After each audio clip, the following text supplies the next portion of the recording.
I saw it happen from across the street. The black SUV didn't even slow down. It blew through the intersection doing 60 in a 30 zone, T-boned the sedan carrying an elderly couple, and kept going. Metal screamed. Glass exploded across the asphalt like diamonds under the streetlights.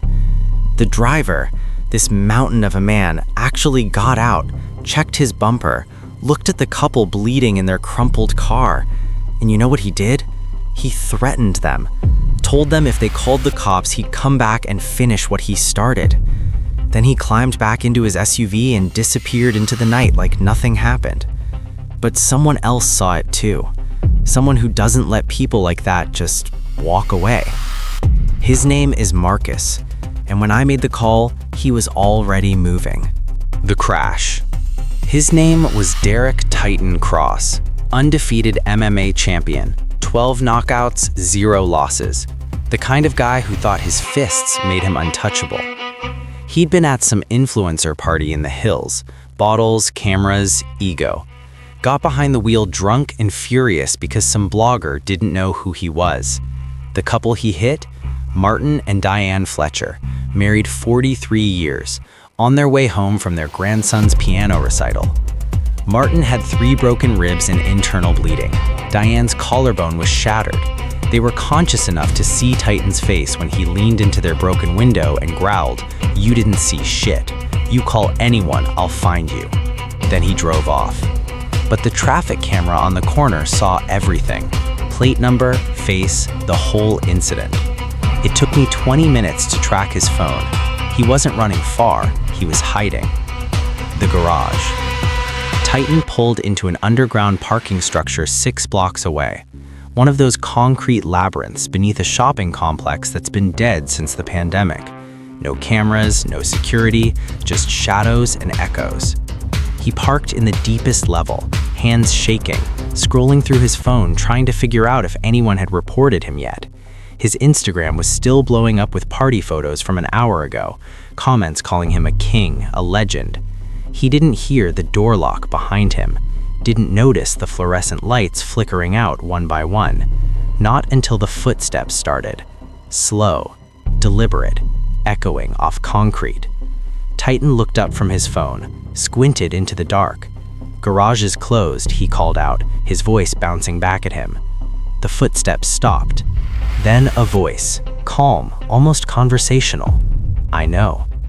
Marcus stepped into the light. He wasn't what Titan expected. No uniform, no badge, just a man in a black suit, older, composed, walking toward him like he had all the time in the world. Titan laughed, actual relief in it. "Man, you scared me. Look, I'm just parked here for a minute, I'll move." "No," Marcus said, "you won't." Titan's smile died. "Who the hell are you?" Marcus didn't answer. He just removed his jacket, folded it carefully, and set it on the hood of a nearby car. Then he rolled up his sleeves. That's when Titan saw the scars. Old ones. The kind you don't get in a gym. "You think you know what a fight is," Marcus said quietly. "You think because you've been in a cage with rules and referees and a bell that rings, you understand violence." Titan puffed up, stepped forward, 240 pounds of muscle and ego. "You picked the wrong guy, old man." Marcus tilted his head. "No, you picked the wrong couple." The fight.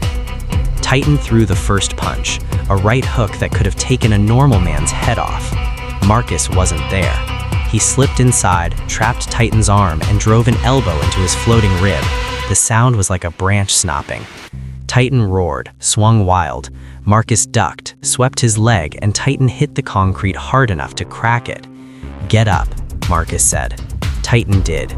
Furious now, he charged like a bull, all power, no precision. Marcus sidestepped, caught him in a rear naked choke, and whispered in his ear, "Martin Fletcher is 68 years old. You broke 3 of his ribs, his wife's collarbone is shattered, and you threatened them." Titan clawed at Marcus's arm, gasping, "I didn't." Marcus tightened the hold. "You did." Titan's vision started to blur. His legs went weak. "You wanted to know who I am? I'm the man who makes sure people like you learn what real consequences feel like." He let Titan drop. The fighter collapsed face first onto the oil-stained concrete, barely conscious, wheezing. Marcus picked up his jacket, put it back on, and walked toward the exit. He stopped at the door, pulled out his phone, and dialed. Anonymous tip. Underground garage, 4th and Main. One Derek Cross, wanted for felony hit and run. He's not going anywhere. By the time the cops arrived, Titan was still on the ground, cuffed, broken. Not physically, Marcus doesn't work like that, but in every way that counts. The Fletchers are recovering. Martin's out of the hospital, Diane's doing physical therapy. They'll never know Marcus's name. That's the point. Because here's the thing about real strength. It doesn't need an audience. It doesn't need a highlight reel or a championship belt. It just shows up when it's needed and handles business. Titan thought his fists made him powerful. Marcus taught him the difference between fighting and warfare.